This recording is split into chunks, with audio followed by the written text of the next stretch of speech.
ሰላም ሰላም ቤተሰብ እንዴት አላችሁ? ሰላም ናችሁ? ዛሬ ስለምን ጉዳይ ማውራት ፈለኩ መሰላችሁ? ስለኛ ስለ ገርዳሜ ገረዶች ስለምንባለው ስለኛ ማውራት ፈልጌ ነው እና የማዳም ቅመሞች እስኪ ሰብሰብ በሉና እንወያይበት ይህን ጉዳይ። ምንድነው እኛ እንደዚህ አይነት ስድብ አይገባንም። በእርግጥ ቢሉንም እኛን ለመጉዳት አስበው ከሆነ ሞራላችንን ለመንካት አስበው ከሆነ እንዲህ አይነት ነገር የሚናገሩት እኛ ምንም አይመስልንም። ምክንያቱም ከሀገራችንም ስንወጣ አምነንበት ነው የወጣነው። በቃ ልንገረድ፣ ሰርተን ልንለወጥ፣ ሰርተን ቤተሰብ ልንረዳ አምነንበት ነው የወጣነው። ስለዚህ ገረድ ቢሉ ገርዳሜ ቢሉ የሚሰማን ነገር የለም። ግን በጣም የምትገርሙኝ ማለት ነው እንዲህ እየተባላችሁ ምድረ ገረድ ለእናንተ ክብር የሌለበት ቤት ትሄዱና እዛ ናችሁ በቃ የምትሉት ስትኮምቱ፣ ላይክ ስታረጉ፣ ፎሎ ስታረጉ ምን ሆናችሁ ነው? ለራሳችሁ ክብር ስጡ። መጀመሪያ እኛ ራሳችንን ነው ማስከበር ያለብን። ለራሳችሁ ክብር ስጡ። እየተሰደባችሁ እዛም ቤት እየገባችሁ እነዛ ሰዎች ግን ብር እየሰሩባችሁ ነው፣ የሚሰርቡን ሰዎች ማለት ነው። ስለዚህ ምን ሆናችሁ ነው? ንቁ። እርስ በርስ እንደጋገፍ እና ማንም እየተነሳ የሚሰድበን ሰዎች አይደለንም። እንዲህ አይነት ስድብ የሚገባንም አይደለንም እኛ። ያም ተነስቶ ይሳደባል፣ ያም ተነስቶ የአረብ ሩዝ ቀቃይ ይላል፣ የአረብ ድስት አጣቢ ይላል። ምንም አይሉት ነገር አለ። እግዚአብሔር ይመስገን ጤናችንን ሰጥቶን እየሰራን የምንፈልገውን ነገር ሁሉ ሙሉንም ባናደርግ ቢያንስ የተወሰነ የሚያስፈልገውን ነገር እያደረግን ነው እና ፈጣሪ የተመሰገነ ይሁን።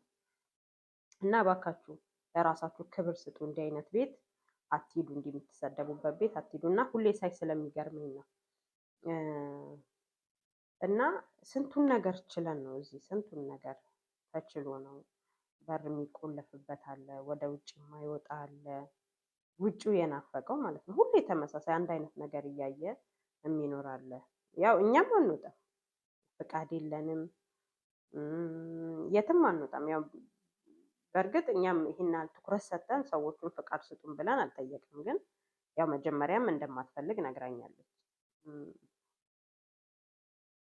ይሄን ሁሉ ነገር ችለን ኢትዮጵያ ስንኖር ወይም ሀገራችን ላይ ስንኖር በቃ የተለያየ ጎረቤት እንሄዳለን፣ የተለያየ መንደር እንሄዳለን። ስንቱን ሰላም ብለን ከስንቱ ጋር አውርተን ከስንቱ ጋር ተጫጩኸን የለመደ ሰው ደግሞ እዚህ ሲመጣ በጣም ከባድ ነው። አንዳንዴ ሲነቅሉ በቃ ወደው አይደለም። በቃ ይሄ ጭንቅ የሚል ነገር አለ ማለት አንድ ቤት ቁጭ ብላችሁ እላይ ታች ሁሌ አንድ አይነት ነገር ማየት ማለት ነው።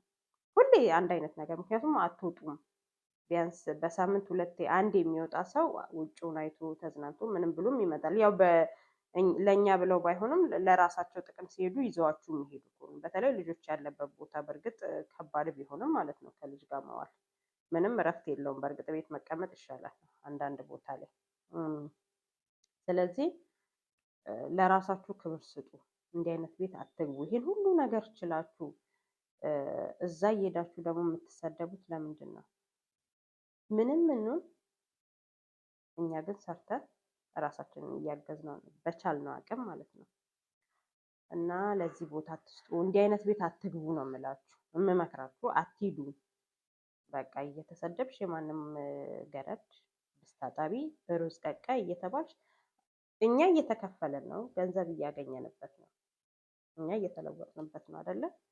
ስለዚህ ይስደቡን፣ እኛ የምንጎዳበትም ውስጣችን የሚረበሽበትም ነገር የለም። ስለዚህ እንዲህ አይነት ቤት ገብታችሁ ደግሞ እናንተ ራሳችሁ ተሰድባችሁ ሌላው ተጠቃሚ እንዲሆን አታድርጉ ነው የምላችሁ። አንድ ይሄ ነው። ሌላው ደግሞ ከአሰሪዎቻችሁ ጋራ የምትግባቡበትን መንገድ አስተካክሉ ነው የምለው። ምክንያቱም ሳትጣሉ ሳትጨቃጨቁ በሰላም ለመኖር መጀመሪያ የእናንተ ነገር ወሳኝ ነው። ፊት አለመስጠት፣ ከነሱ ጋር መላፋት፣ መቃለድ፣ ይሄ ወደደችኝ ብሎ ከነሱ ጋር ትግል መቅጠም አያስፈልግም። በቃ ኮስተር ብላችሁ ስራችሁን የምትታዘዙትን ነገር እሺ ብላችሁ እነሱም እናንተን አክብረው እናንተም እነሱን አክብራችሁ መስራቱ ተገቢ ነው። ይሄ ሁሌ ከነሱ ጋር ጭቅጭቅ ምን ማለት ይሄ መላፋት ከነሱ ጋር መታገል ንቀትን ያመጣል። ወላ ከልጆቹ ጋር ማለት ነው። በቃ ተከባብራችሁ አሁን እኛ 2 ዓመት አልፎናል፣ ግን አንድም ቀን ተጨቃጭቀንም ተሰዳድበንም ምንም አይነት ነገር ተባብለናል። ስታዘን እሺ የሆነ ነገር የራሳችን ነገር ኖሮ ፈልገን ይህን ነገር እንፈልጋለን ካልናት እሺ ነው።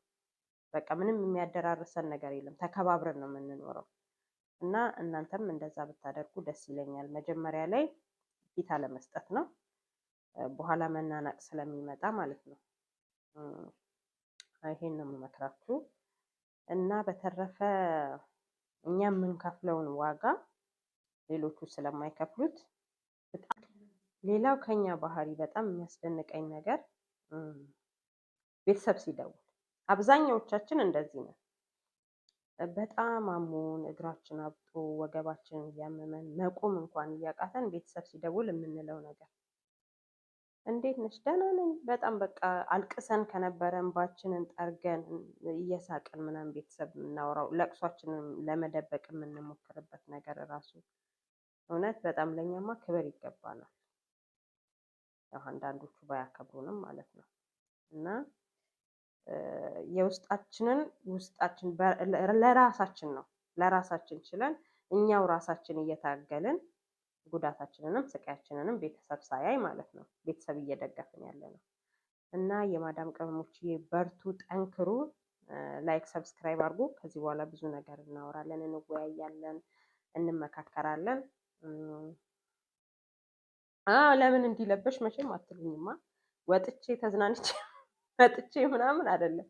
በቃ ስለደበረኝ ትንሽ እስቲ አይምሮዬን ፈታ ላድርግ የወጣው ልምሰል ራሴን ቀይሬ ብዬ ነው መኝታ ክፍሌ ቁጭ ብዬ ነው እንጂ አሁን ብትጠራኝ ልብሴን ውልቅልቅልቅ አድርጌ ዩኒፎርሜን ለብሼ ምናምን ነው ሩጫ ወደ እሷ የሚሄደው ማለት ነው። እና ስለዚህ በርቱ፣ ጠንክሩ። ነው ማረጋችሁ። ማንም ምንም ቢል አይሰማችሁ። አምነንበት አውቀን ተስማምተን እስከመጣን ድረስ ምንም ይበሉ ሌሎቹ ሌላ ቦታ ያሉት ሰዎች ማለት ነው። አንዳንዱማ ገረድ ሆኖ ገረድ ብሎ ይሳደባል። የምር ገረድ ሆኖ እኮ ገረድ የነበረ ምንም ያለም በመተው ገረድ ይላል። ይሄ ገረድ ቆይ አፍ መፍቻ ቋንቋ ነው እንዴ? ምንድን ነው ነገሩ? እና የሚገርም ነው። እኛ ግን ተመስገን ነው ስንት ነገር ችለን እየሰራን ያለ ነው። እየተደጋገፍን ያለ ነው ከቤተሰቦቻችን ጋር። ስለዚህ በርቱ፣ ሰብስክራይብ አድርጉ፣ ላይክ አድርጉ።